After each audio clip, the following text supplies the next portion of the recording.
Buenos días, alumnos. Este es nuestro cuarto video sobre un tema interesantísimo vinculado al anterior, que se refiere al sujeto de derecho. Bueno, conviene explicar por qué hablamos o por qué es tan importante referirnos al tema del sujeto de derecho. Y es que generalmente cuando hablamos de sujeto de derecho, se nos viene a la mente al ser humano, a la persona, vamos a decirlo así, física, natural. Mientras que tal vez nos parece extraño referirnos al sujeto de derecho quizás a un papel, un documento que es una persona jurídica, una corporación, una sociedad, ¿no? Una fundación. Entonces, esa noción inicial o esa identificación de la persona jurídica y la persona física quizás ha hecho que la teoría del derecho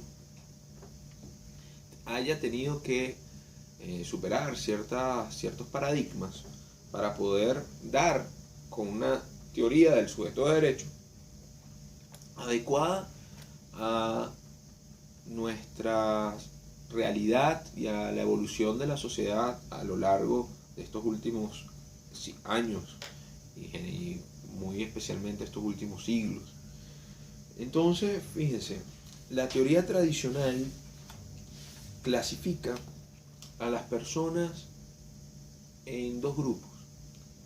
Las personas llamadas físicas, esto es el ser humano, y las personas llamadas jurídicas, que son las corporaciones, las iglesias, las sociedades, el Estado mismo, ¿okay? Que no son en definitiva seres humanos, no son personas físicas. Ahora, ¿cuál es la diferencia entre persona jurídica y persona física? Bueno, una diferencia evidentemente empírica, ¿no? A ver, que puede explicar la biología, pero es difícil de explicar desde el punto de vista del derecho, porque el concepto jurídico de persona es el mismo para ambas, porque persona es un centro de imputación de derechos y obligaciones, de derechos y deberes. Y tanto la persona física como la persona jurídica puede ser objeto o puede ser titular de deberes y de derechos. Entonces, desde el punto de vista jurídico, pareciera que no existe ninguna distinción. ¿Ok? Ahora, desde el punto de vista empírico, evidentemente que sí, porque la persona actúa con una voluntad propia, tiene espíritu, ¿no? Dice la teoría tradicional. Mientras que la persona jurídica pareciera que a priori no. Es difícil explicar entonces para la teoría tradicional cómo es eso de que el derecho, por ejemplo, subjetivo, que se basa o tiene su peso en la voluntad, pueda existir en cabeza de una persona jurídica que carece en principio de voluntad. Al respecto se han formulado varias teorías, vamos a conversar sobre algunas de ellas.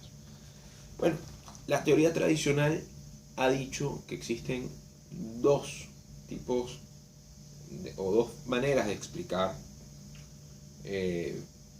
a las personas, vamos a decirlo así, colectivas. ¿Cuáles son estas teorías? Bueno, la primera o el primer grupo son las que dicen que en realidad no tienen personalidad jurídica.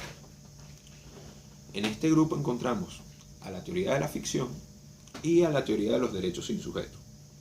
La teoría de la ficción señala que como los sujetos de derecho son titulares de derecho subjetivo, ¿ok? En realidad, las personas colectivas no tienen personalidad jurídica. ¿Por qué? Bueno, porque las personas colectivas carecen de voluntad. No puedes tener voluntad algo que no sea persona. Incluso podríamos decir que no puedes tener voluntad incluso algunas personas, ¿no? Como habíamos dicho, los incapaces, ¿no? De manera que el derecho, según ellos, hace una ficción y les atribuye ciertas características que solo poseen los seres humanos.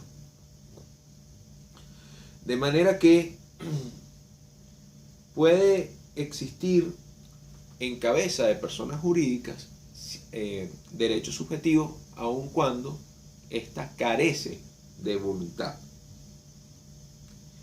Dicen que es una mera ilusión que crea el derecho cuando afirma la existencia entonces de la persona colectiva. Ahora, al respecto podemos hacer numerosas críticas. La primera es que, bueno, ¿cómo es posible que digamos que algo es una ficción, que algo no existe cuando incluso empíricamente existe? Y existe porque el derecho las establece, las crea. Además,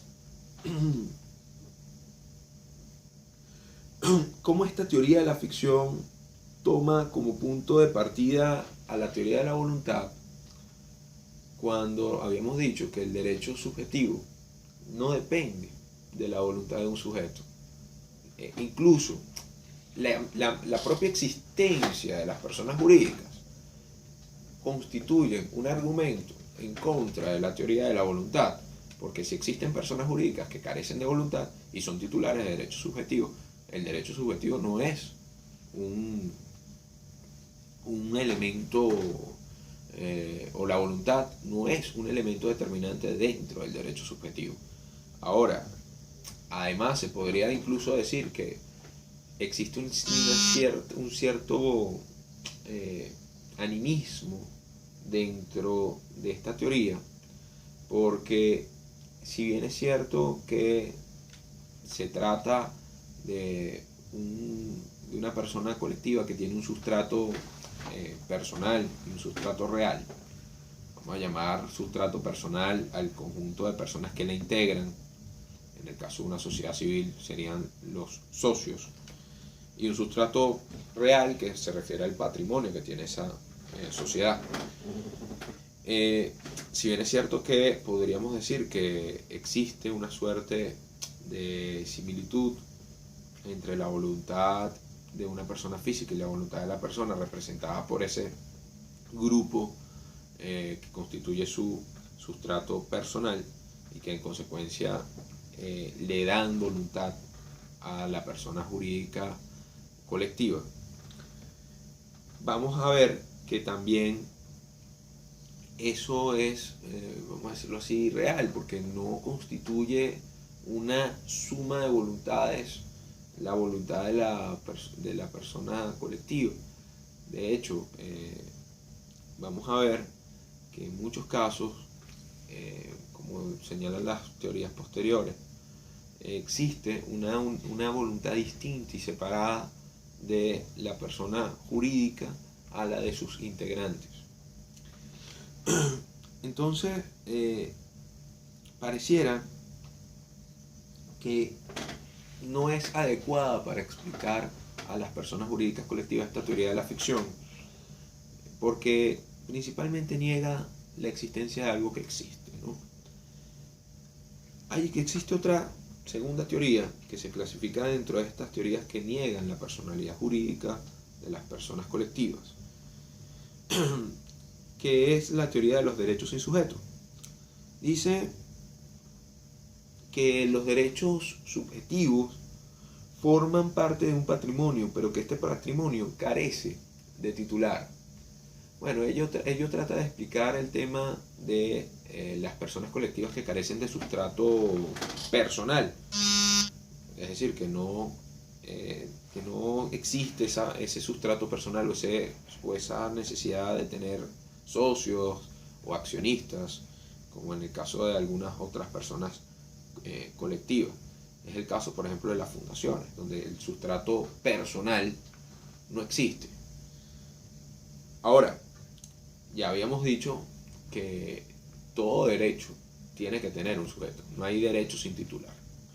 De manera que esto del patrimonio sin titular es también muy criticado por la doctrina, incluso la misma doctrina tradicional, y posteriormente por la escuela del positivismo, principalmente por Kelsen, ¿no?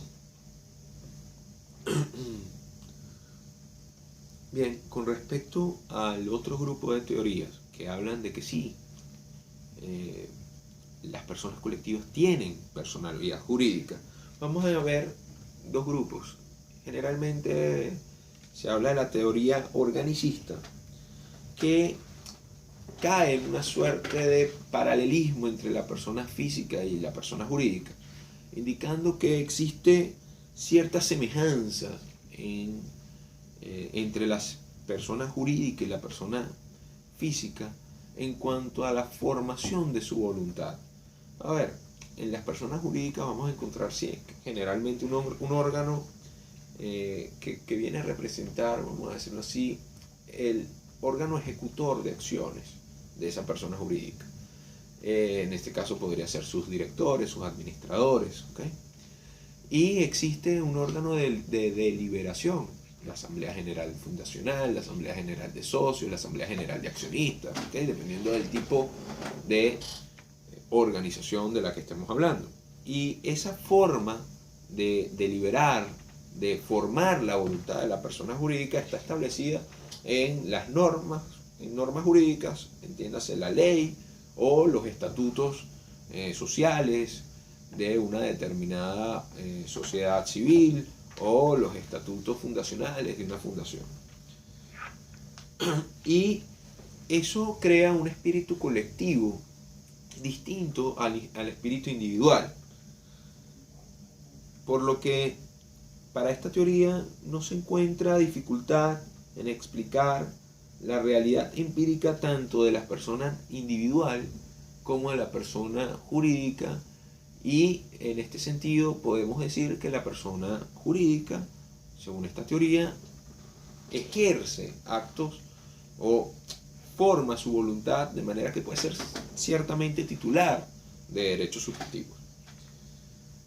Otra teoría que va más o menos en la misma línea es la teoría del organismo social. Esta teoría dice que existen prácticamente una suerte de animismo que hace que la sociedad o la persona colectiva que se trate actúa como un organismo vivo. Vamos a ver que puede darse el caso en que esa sociedad tenga una asamblea de accionistas que piensa, vamos a decirlo así, o que trata de equiparar su funcionabilidad con la mente humana, y podría hablarse de que existe cierta voluntad del organismo social que, ojo, no es idéntica a la de los socios o a los de los miembros que deliberan, ¿ok? Sino que es distinta de ellos. Bueno, en el próximo video continuaremos con este tema y hablaremos sobre la posición de la teoría pura del derecho al respecto, y posiblemente también ahondaremos un poquito más en cuanto al estudio de la persona colectiva y haremos las conclusiones pertinentes para este tema. Es todo, un cordial saludo.